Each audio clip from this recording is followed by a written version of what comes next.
All right, Dustin. Yeah, we'll go ahead. It's I got 5:20. Uh, okay, yeah, we're recording. We got video share and I got the screen share here. So we're going to go ahead and get started. Yeah, you mentioned last week, and it fits perfectly with so many things in psychology. I think I probably mentioned that on the video when I finally was able to, or I said the Zoom room when I was finally able to get it scheduled. My weeks are so packed that if something comes up and I don't get to this Zoom session, that Wednesday I'm already packed with other things.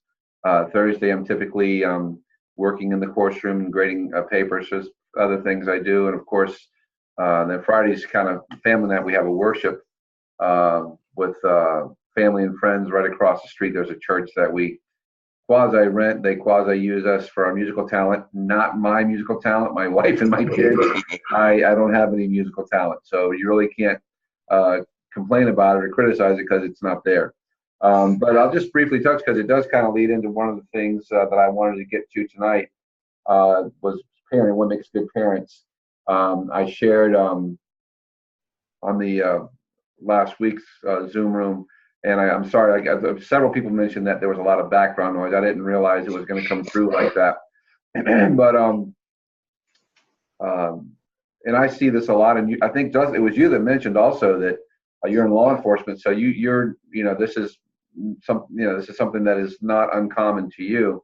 I have three kids who've been um, bounced back and forth between the mother and the father, who are no longer together, divorced, I suppose, and they've been in had been in foster care at least once, and I think twice prior to coming to back actually to my school. Now, as a reminder, I think it's in my bio when I mentioned it.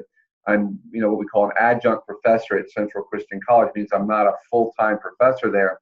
My full-time job is I'm a guidance counselor and guidance director and school counselor for Broward County Schools. I'm stationed at an elementary school right here I'm at right now. I just finished with some things, as a matter of fact.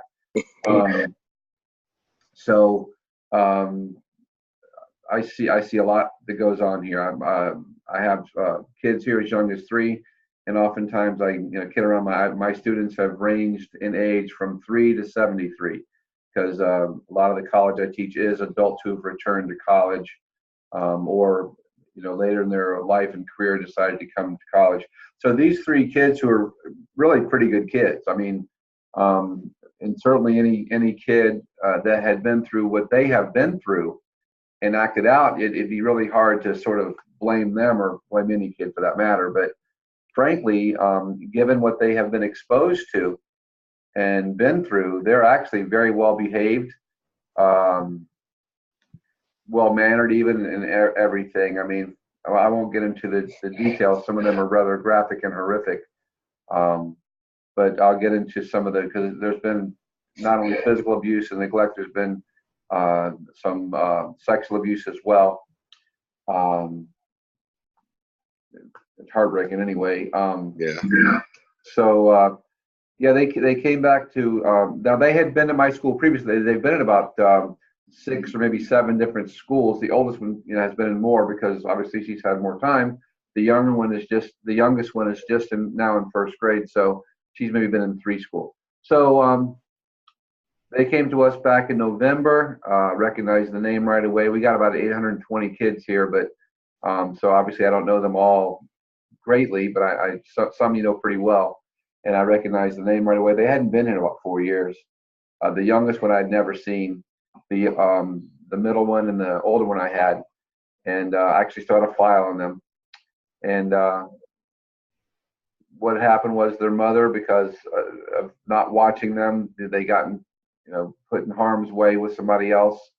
Um, and then Dad took him, but didn't want. Always said he didn't want him. And Dad, Dustin, I mean, he's a big burly.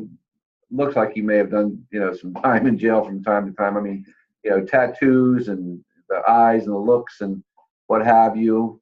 Not that tattoos mean you're a jail person. Don't get me wrong, but very common now. But I mean, he's just a big bad dude, if you will. You see him out there.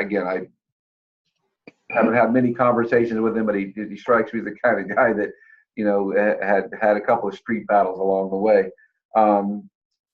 So what happened was rather innocent, and he had always said the kids have a guardian ad litem. He'd always said that he didn't really want them, didn't want the kids, which again I can't imagine they're your own kids why you wouldn't want them. Then he went on. Yeah, you can't get your mind around that. Don't try and figure that out. Don't even as a psychologist, don't even try and figure that out because I started going on that road, put my psychologist hat on, and my man hat keeps getting in the way. You know, Yeah. you know what I mean? So what happened was that the fifth grade girl was kind of in charge, and the littlest one's in first grade. I think she's 7 years old. She wanted to go to her friend's house and play rather than go home, which seems, you know, because dad wasn't home. There's no adult at home, and so the big sister either not quite sure of the story because she was scared. So I'm not sure if she gave her permission to go to her friend's house or the kid went there anyway. And after a very short period of time, the older one being there without the younger ones got scared that she was going to get in trouble with her dad. It had been really, again, a short period of time. Kids here get out at 2 o'clock. They walk home. This particular family walks home. The older sister come running back here at 3 o'clock. And, you know, I don't know what to do. She's telling us she's scared and everything. So thankfully she came back here. We started, you know, didn't know she wasn't ever missing. She was just the little girl was just at her friend's house. But dad got the call, and when he, you know, finally got everything together, he came in and I'll, you know, try and make it a little shorter, tighten the story up. I mean, he was ready to choke her. Just the look on his face, the look he gave her. And there was probably 4 or 5 police officers in the front office, and he came in talking like big guy, and I don't even care who's here. You know, which again, hard to get my mind around that as well. You know, one out of respect, 2 out of, you know, fear, for lack of a better term. I mean, you know, so anyway, very next day they were in foster care. Now the oldest girl was crying and asking, you know, I was here, obviously I was involved in all this, you know, as I mentioned, and, you know, looking at me and looking at the other police officer saying, am I going to have to go into foster care because of this? Because dad had threatened her and, you know, said, at least you're not on the streets like your mother had you on the streets, and, you know, terrible things he said about the kid's mom, which you never, I think, ever do. Never. And, anyway, so she was scared. But I'll tell you what, later in the week, I guess it was Friday. No, I think it was Thursday.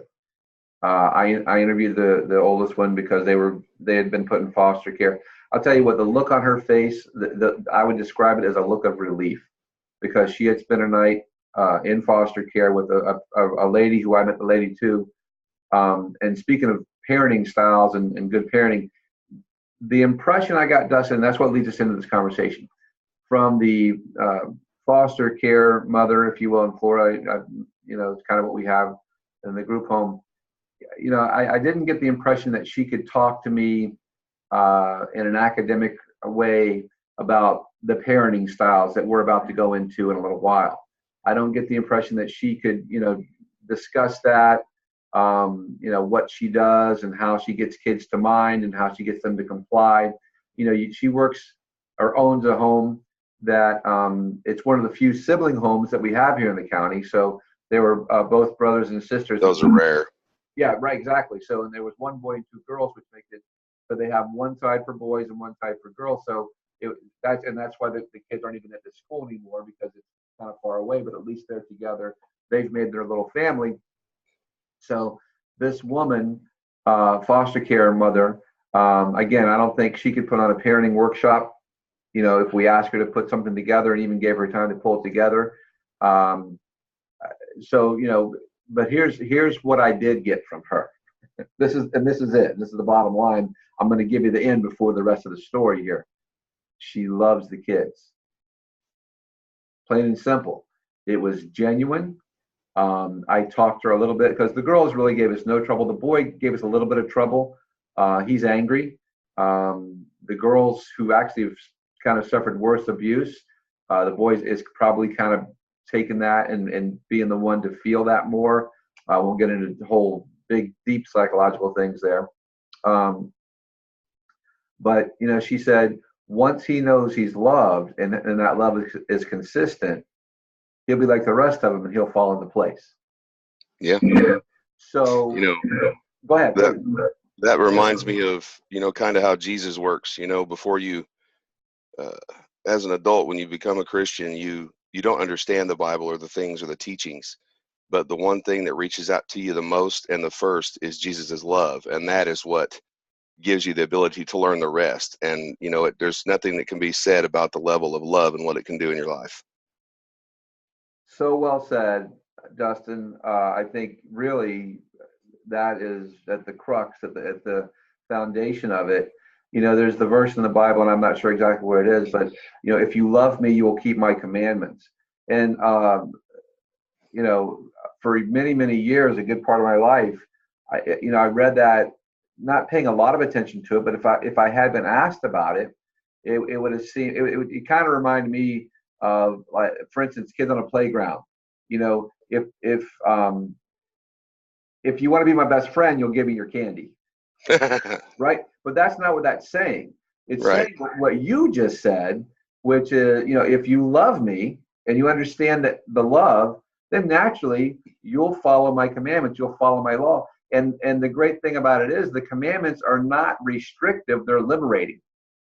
Yes. And that's where a lot of people also don't understand it, as you again pointed out. Getting Jesus's love and as a very young Christian, as a babe Christian, the Bible speaks about that as a babe. You kind of think, oh, I can't do this and I can't do that. But when you grow and understand that real love, you understand that love, which is this, actually, I've heard theologians speak about this. Jesus, his character is so pure. The love is his commandments. His character is his name. His name is not only what he is, who he is, and he is love. Okay, so I think what you just said really resonates with me, because the commandments liberate us. We're liberated by surrendering, in other words, and getting, and he wants, of course, our vision is clouded because of sin, and no matter how pure anything, we, make ourselves, or how pious we are, we're still sinners. We can't get away from that on this side of heaven. So, we're forgiven, and he does, sort of wipe the cobwebs away quite a bit more when when our walk is closer with him. But I think, I'm a big proponent that, when it finally comes together, when we see Jesus face to face, so many things will become so much more clear that, what you said really just resonates with me. So, and he's our parent. So. Yes. Yeah, very, very, very well said. I just, and again, I appreciate the back and forth. It makes it a lot better. And I have sort of an outline here. I never get to it all, even whether people are with me or not. But I did want to talk about parenting styles a little bit, which is part of our PowerPoint. That's what I have up on the screen right now. And I recently saw something. It wasn't in a peer review journal that talks about 6 parenting styles. And I read it because, I've been doing this for a long time. I've talked to a lot of different people, and there's 4 parenting styles. They might have sort of different names for them, but the definitions are the same. And I did want to get into that a little bit, because we can't possibly go over everything developmentally that is presented before us. But this is something that we can sink our teeth into and take. So this could be a whole class by itself. And I've done workshops just on parenting styles, over a weekend, right? So you're right about that. So I don't think the other two, and when I read the article, the other 2 really were not parenting styles as such. They were just, it really wasn't that good. So, we have the 4, okay, and these are the authoritarian and authoritative. Those are pretty common names and pretty consistent. And then neglectful and permissive, they sometimes have different names for those, but I like those 2 because it kind of talks about what it is. So the authoritarian, that is the way that a lot of us in my generation were raised. Very strict. Children were meant to be seen and not heard. There weren't a lot of explanation about the rules. You kind of learn what the rules were by being punished if you broke them. Yes. Dads were like, well, you should have known that. and it's probably not the best. And psychologists agree it's not it's not. There are good and bad to all of these, and the fact of the matter is, and something that I talk about when I do a lecture presentation, or what I'm going to say now is, I want to be careful that we don't think that parents fit into just one of these squares and that's it the whole time. You have a style, but there will be times that you sort of slip into some of the other styles. Sometimes unconsciously, sometimes it's consciously. So we'll go over that, and I'll talk a little bit more about how we go back and forth. But yeah, the authoritarian is that thing. Punishment is kind of corporal punishment is used, paddling, things like that. It's pretty sometimes severe even. There really isn't any wiggle room, for a child to have any kind of, if you're late, you're late. 5 minutes late, 2 minutes late, doesn't matter. If you were supposed to be home at 10 o'clock and you're home at 10:05, you broke the rules just as bad as if you came home at 1 o'clock in the morning, and the punishment is going to be just like that. There's really no reason, for the child to try and give an explanation, because that is only going to make the parent more angry and makes the punishment even more severe. Now, authoritarian is not abusive, although some abusive parents take on that style. Authoritarian in and of itself is not abusive. It is simply what it is. It's strict. It's the black and white. You are expected to do what you're supposed to do and be happy about it. Similar to that is the authoritative, which is the preferred style by most experts that study this, whether it be psychologists, social worker, or even clergy. With the authoritative, there are rules, and they are very explicit. However, they tend to be explained before the child is expected to do certain things. For authoritarian, they may not be explained before. Authoritative, for example, if you're going to have a party at your house, and it's a birthday party for your 7-year-old, you say, okay, your friends are coming over. This is what we're going to do. This is where you're allowed to go. This is what you're not allowed to do. And this is the expectation. And listen, I understand it's going to be, and you have sort of a give and take. You might say something along these lines. I understand you're going to be excited, and you might get a little bit over the line. You might, for instance, let's say, we're not going to have screaming in the house. You can have a good time, but while you're outside, you can scream, but inside, no screaming. I understand that you might get excited and you might scream. If that happens, because authoritative, the idea is you're more proactive as opposed to authoritarian. That's pretty much agreed on too. So you anticipate what might go wrong. With authoritarian, you don't expect anything to go wrong. Things should not go wrong. With authoritative, you realize what could possibly happen. So in my example that I'm presenting here, okay, so my little 7-year-old birthday party child, I understand you might get excited. If you do that, I might get your attention and just touch my chin so I don't have to embarrass you in front of your friends. When I do that, that's your cue to calm down a little bit. So let's practice, okay? And you might even practice with that child. So now you're working and you see some collaboration there. You're not, the one thing that sometimes people mistake with these two, sometimes they think authoritarian is abusive. It's not necessarily. Sometimes they think authoritative, you are abdicating or giving away your authority as a parent. By no means should you ever give away your authority as a parent. If you love your child, you will not do that. That's true. So while you're having some sort of collaboration of, I'm going to touch my chin so I don't embarrass you, that's collaboration, but by no means are you negotiating to say, I want to scream 4 times. No, this is how it is. These are the rules. I'm going to work with you so that you can learn, because we don't expect perfection, and you shape behavior. The other thing with authoritative parenting is, and we're not going to spend the whole workshop on this, but one thing I love about it is the natural consequences. It is, let me tell you, I've got two in college. I was blessed. I'm going to say it right now. I'm not bragging or anything like that. God gave me good kids. And frankly, up until this point, and now they're not kids anymore, they really haven't given me 1 minute of grief, myself or my wife, any grief, to be honest with you. I mean, nothing to really complain about. You're lucky. Yes, exactly. I'm blessed. I say it. People say, oh, you know how to parent, you know this, and they watch me with kids. Okay, maybe I know some skills. Glory to God, if that is in fact the case, because if I have skills, He gave them to me, all right? Because I'm messed up.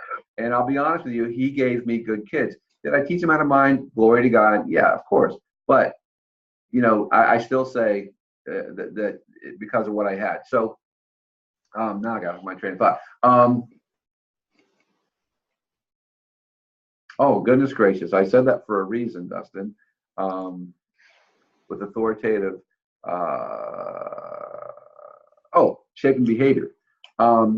With authoritarian, sometimes we just kind of expect the kids. No, with authoritative, we want to shape behavior. We give natural consequences. So with authoritarian, it might be a spanking on the bottom, right, with your hand, which you're allowed to do. In Florida, it's not child abuse if you spank your child with your hand on the bottom and don't leave marks. Okay. The problem is, that's more work. Psychologists will tell you that teaches a kid that violence solves problems. You may or may not buy into that. But from my perspective, it takes more work. Authoritative, where you give natural consequences, is so much easier. Give an example. In a proactive way. The kid, it's time for dinner. Your child sits down. And the child is excited because his friends are outside. Hey, can I ride my bike? Most parents say, no, it's time for dinner, which is true. Absolutely. You have every right to say that, and you should say that because it is time for dinner. The problem is with that subtlety, I shouldn't say the problem. The issue is the kid hears no. No is a shutdown. Psychologically, he just got a roadblock. He just got told he can't enjoy himself. And again, we have to build resiliency too. That's another thing. But I want to compare, no, it's time for dinner to, the kid says, can I go ride my bike? Yes, after dinner. Yes, after you finish it. Something along, so no, yes. So again, you're shaping that behavior by teaching the child, one, first he asks, so he knows who's in charge. Two, you're collaborating. You can, and that also builds sort of resilience and expectations for the child. Now, if the child misbehaves, let's say, for example, and I'll share an example I share a lot also. Let's say, they're out riding their bikes and, it gets dark about 8:30, say, okay, I want the bikes put away and you inside at 8:30. Okay, well now they put the bikes away, they get inside, but it's 8:40. Okay, you point out exactly what they did. Okay, the rule is you were to have your bikes put away and be inside at 8:30. You're 10 minutes late. So we're going to go to bed 10 minutes earlier. Exactly 10, exactly 10. So you know what? There's no discussion about it. Ideally, you've talked about that before. If you're late, there's going to be a consequence. Rather than going, and it's that simple. What happens? In most cases, the kids get it. They don't want to have to go to bed earlier, or they're going to take 10 minutes away from something else. If 10 minutes away from reading time, or I'm not a big fan of video games, but video game or whatever the case is, or could be the next night, depending on the age. Tomorrow night, you're going to have to come in at 8:20 to make up that 10 minutes because you owe me 10 minutes. Yeah, that's what I was thinking. It's almost like you took 10 minutes of my time. Now I'm going to take 10 minutes of your time, kind of giving them the same feeling that you felt by them not respecting your wishes. Well said. Exactly. Give them the same feel. Okay. And that way, you know what? You're not going off. You're not having to paddle them. You're not this, that, and the other. Like why? You know what? That's what happens. It's just like, in life, if you show up late for work 10 minutes and you let's say, well, guess what? If you're on a salary, I got 8 hours of work to do here and I'm late already. So I'm going to probably stay late to finish what I have set out to do today. So you're teaching those kind of things. I'll share a quick story and we get the other parenting styles. Years ago, we didn't do a lot of sleepovers, but we had some really good friends with church together and things like that. And the kids played together and had a real nice time. So it was summertime, and we had decided that we were going to take them. And I think it was Busch Gardens. We have a Busch Gardens in Tampa here in Florida. Of course, we have Disney World in Orlando. But as I recall, we were going to Busch Gardens for some reason. The kids liked it. My kids liked Busch Gardens better than Disney World. Anyway, so they were staying at our house. Now, my wife, I knew was going to be up so late talking to her friend. Who was actually staying over as well. And then her husband was meeting us the next day and we're going to take them. So I got the kids together. I said, okay, you guys, and we'd had them at the house several times. You know that there's no screaming or running in the house. Okay, you do that outside, that's great. We got a pool in the backyard by the grace of God. That's so you know that already. However, I'm tired. I'd worked a long time. I knew I had to drive the next day. So you can't be loud. But if you want to stay up all, not you want to stay up late and talk, because I know you're excited, fine. If you want to stay up late and watch the videos that we had for you, no problem. If you want to read and stay up late, whatever you want, or you go to bed, it's up to you, all right? Because I didn't want to fight with them. Go to bed, go to bed, go to bed. Everyone had a shower the night, that night. Okay. So here's the deal. We're waking up at 6 in the morning. You're going to get up and you're not going to give me attitude. You understand, right? And we've already had our shower, so everybody's going to wash their face, brush their teeth, wash off. We're going to get on the road. We're going to have breakfast on the way. Those are the rules. So whatever you want to do tonight is fine. Understand, though, that you cannot give anybody attitude in the morning. Otherwise, we'll not go. Okay, we're not going to go up there with whining kids. So they stayed up late. They're anywhere probably between 9 and 12, all the kids we had. All right. So we didn't have to worry about boy-girl things, or anything like that. So they were tired, and they started with I gave them, and they were right. You're not gonna say okay. So they want to go. So they were fine. They were excited on the way up there, but they weren't. They were fine. They didn't give us any grief on the way up. We went to Busch Gardens, spent the day, drove back the same day. Of course, on the way back they slept because you probably lost it. A few weeks later, we had the same thing. Guess what happened? They went to bed early. They went to bed early. Natural consequences. You know what? Yep. And I have a story that I've shared probably in 24 psychology classes. I didn't lose any sleep over anything. It was the easiest thing in the world, right? Natural consequences. And I explained to them what the deal was and all that. So that's authoritative a little bit on that. Then you got your neglectful, all right? So the neglectful, and it's amazing, you actually see people like this. Everyone does. If you look around, you've got people that you know or live near you or in your family, they have kids and just think, that's it. Yep, pretty much. I don't have to teach them anything. I don't have any rules. They come and they go as they please. And you just wonder, do you even know it? There's a friend of mine from work.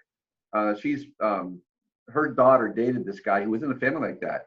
They're like, they don't keep track of him. He's like 15, 16 years old, and they never have. They don't. There's never been a bedtime or a curfew or any expectation to show up for dinner or what. They don't keep. They never had a parent conference. They just had a kid and just think that okay, there it is. They can't be bothered with it. He's gonna raise himself. Exactly. So they're just sort of not involved. Now the other one, and you are in law enforcement, correct? Yes, sir. Okay. So this other one, I'm not sure if you've read ahead or thought about this. This parenting style is the problem. Permissive.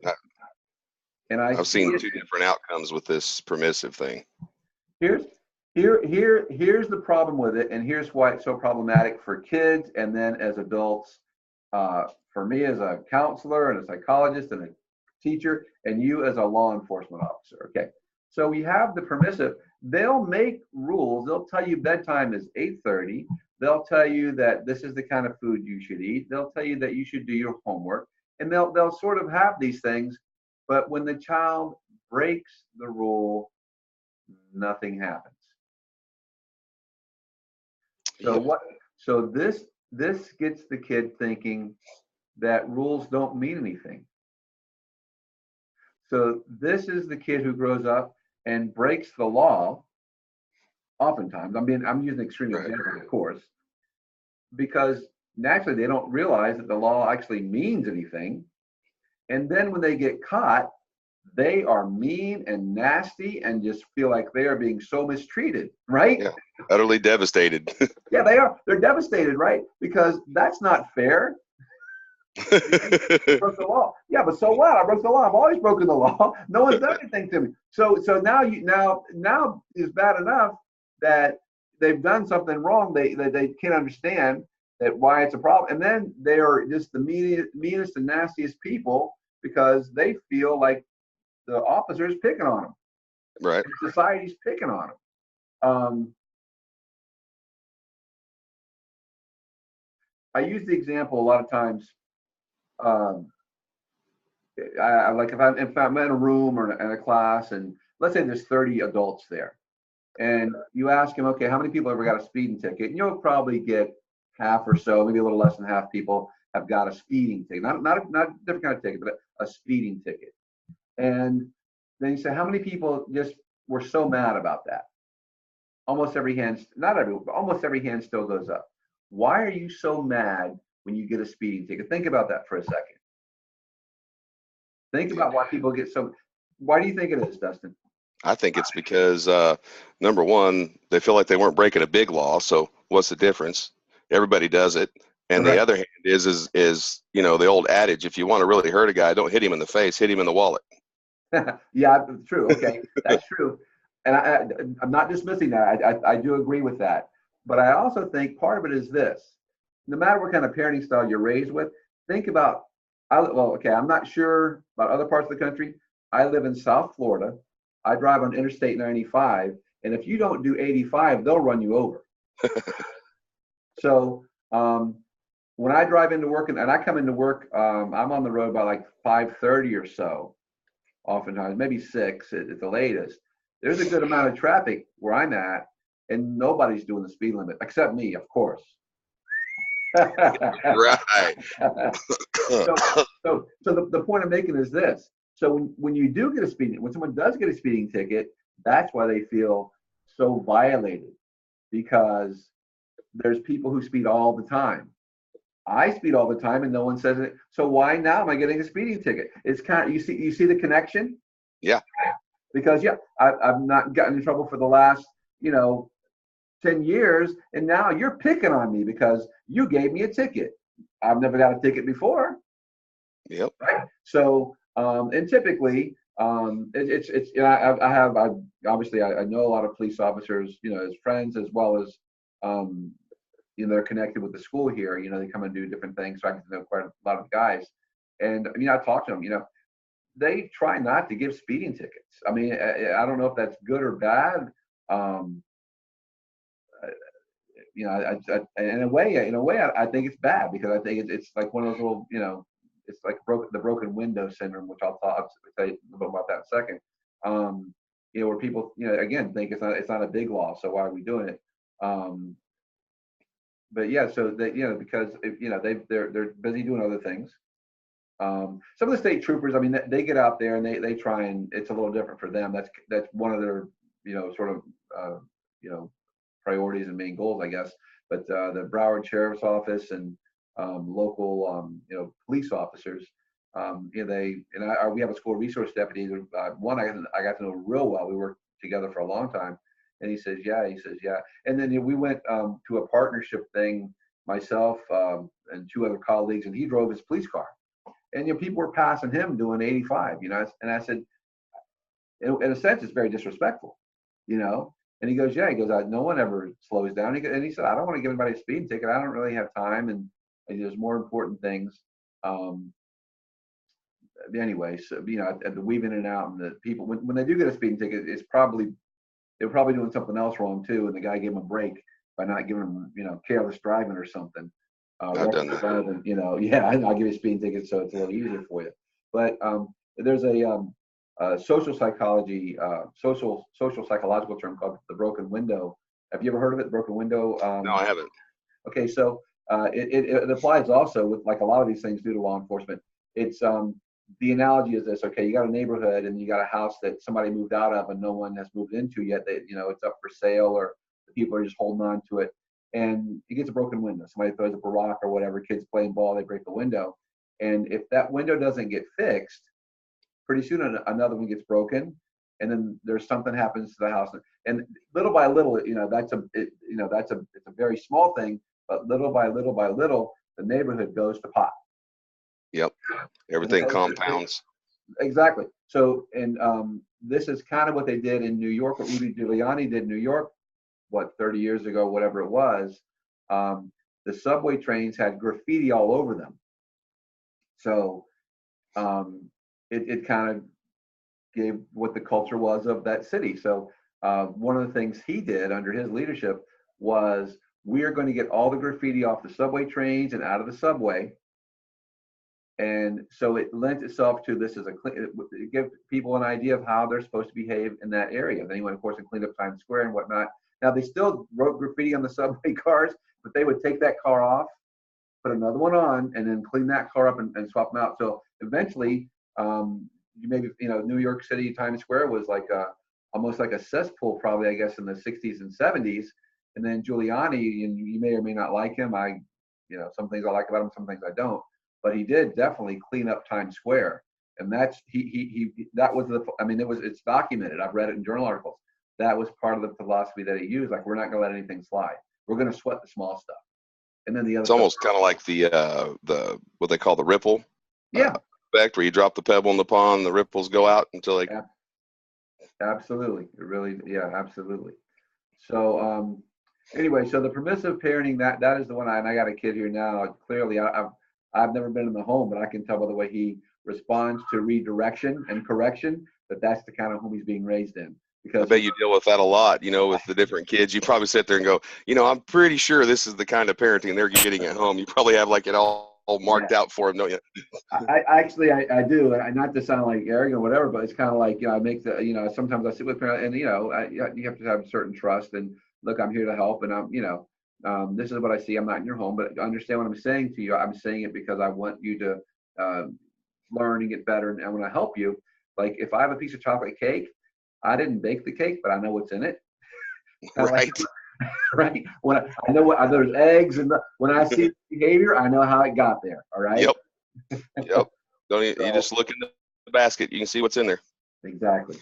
So I did have an observation I wanted to share with you on permissive. Sure. I don't know if you've read any of my bio on my introduction, but I've been in martial arts since I was 6 years old. I'm 47 now, so that's a lot of years. Mm-hmm.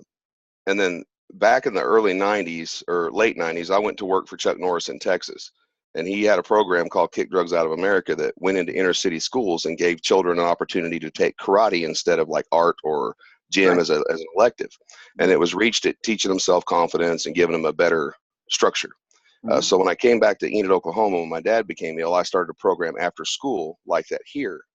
We've been doing it for 15 years now. I have seen, the obvious child that has the permissive parent, which is the one that, is going to grow up and have difficulties and probably wind up in jail. Mm-hmm. But then I've seen the permissive parenting from a parent in our program right now, where they were blessed with a good child like you were, but they still use the permissive parenting style. Now, this child doesn't get in trouble, but she has a very high thought of herself, if you know what I mean, to say that in the best political way I can. And I notice, even though she doesn't get in trouble, she has a just a horrible inability to have self-discipline. I mean, she tries really hard in the class, but she can't push herself to the level that the other kids can because, well, it's okay if I don't do well. I mean, if I do just enough to get by or things like that. So even with a good child, I feel like that type of parenting doesn't help them pull to their full potential. Agreed. You're absolutely correct. There's some kids who just have a good temperament. Some kids, they possibly because of an illness or a brain illness, or maybe they have autism, like severe or maybe they're high functioning autistic, any number of things. If you have parents who are kind of, I say, not intentional, that becomes a bigger problem. But then you might have a kid who's a little challenging just because of his personality and the genes he has and whatever have you. If you have that parent who parents with intentionality, you know what, then you don't really have a problem. So yeah, some kid, I mean, everyone's born with a temperament and a personality. Some are just really easygoing. And so if you have a, parent, who's kind of laissez-faire, it's not the worst thing in the world. However, if you got a kid who needs a little help, you really need that intentionality from the parent. And you're right, for all kids, no matter where they are, if we want them to, reach their full potential, you can't just kind of be hands off. You can't. You at least have to, give them expectations, teach them how to self-manage, and that's the big thing. There's I talk about this often. Certainly when I talk about parenting, there's a great blog guy. Hold on 1 second, Dustin. Are you leaving? Okay. Okay, I'll see you guys later. Okay. There's his name is Jim Fay. He's a psychologist, and if I took the time to write a parenting blog or whatever, I'd pretty much say what he says. It's called Love and Logic, Love and Logic, and he talks about those kinds of things and how parenting doesn't have to be hard. One of the things that I appreciate most about him is one of the things I think we've done in our generation with kids is neglected to let them build resiliency. A lot of times we're always rescuing them. We everyone's got to get a trophy. Everyone's got to get on the honor roll, and I deal with that quite a bit. Everyone's got to get the perfect teacher. If the teacher's mean to them, I can't tell you. And if you work in school, how many times I've called somebody and said, "Listen, we have a little, Johnny's having a hard day. What'd the teacher do?" This is not the teacher's fault. I spent 3 years in the Enid public school system as a certified paraprofessional. I don't know if you have that in Florida. Yeah, we do. Yes, we do. And I started out, my first 2 years was working with severely mentally and physically handicapped.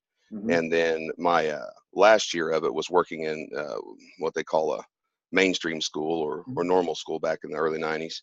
And just, it'll surprise you at the way the parents will come at the school like everything their child does is the school's fault, and the child has zero blame in anything. Right. If we were better teachers, if we were better providers, then her child would be, thriving. And you're just sitting there going, what in the world? Yeah, right.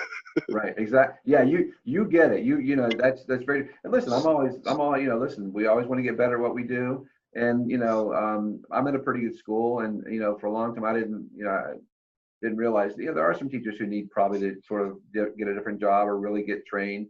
I mean, certainly there's training and things like that, but there's some, I hate to say it, there are some who probably need to go, do something else, and that there's nothing wrong with that.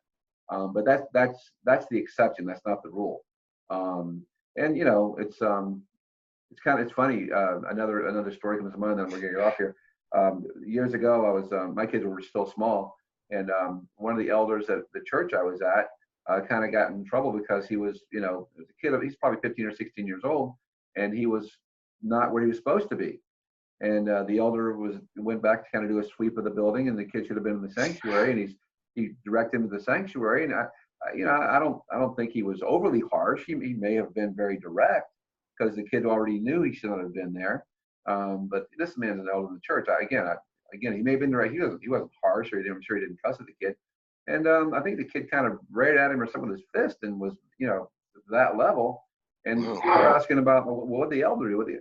And I said, I stepped up. I was rather new in the church, and I wasn't in a official position of leadership at that point. But I said, look, I got two kids. They're still small, and I got a son. And I'll tell you right now, if my when my son is 15 or 16 years old, if he was where he wasn't supposed to be, first of all, and then he gave any lip to any adult, unless the adult was trying to abuse him or whatever, that's right, which wasn't happening. I'm a lot more concerned about my son. I'm going to be having Yeah. so, but it was funny how the whole thing kind of blew up into, holding this Oler accountable, which is kind of what you're talking about here.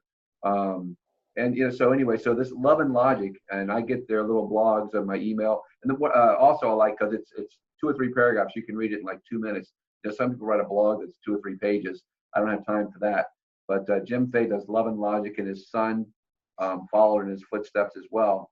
And it's just, like, if Susie skins her knee and she's crying, well, okay, ask Susie, well, how are you going to fix this? You're not really abandoning them. You're going to be there for them, but you're asking them to solve their own problems. Because if we don't do that when they're 18, what are they going to do? They'll have undeveloped skills. Exactly.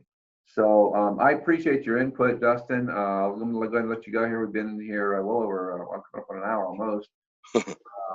But yeah, I did want to touch on the parenting styles and get some give and take. I definitely, I love your blogs, your discussion responses and your interaction as well with the other students. It's quality. What you do and many others in the course as well. I like to use the term, it elevates the rigor. Rigor is not just having a conversation. Rigor is, we're after this. We're going after this academically. And one of the great things that we haven't always had when I started my career in education was the technology. And most of my college and everything has been with adult students who have, life experience.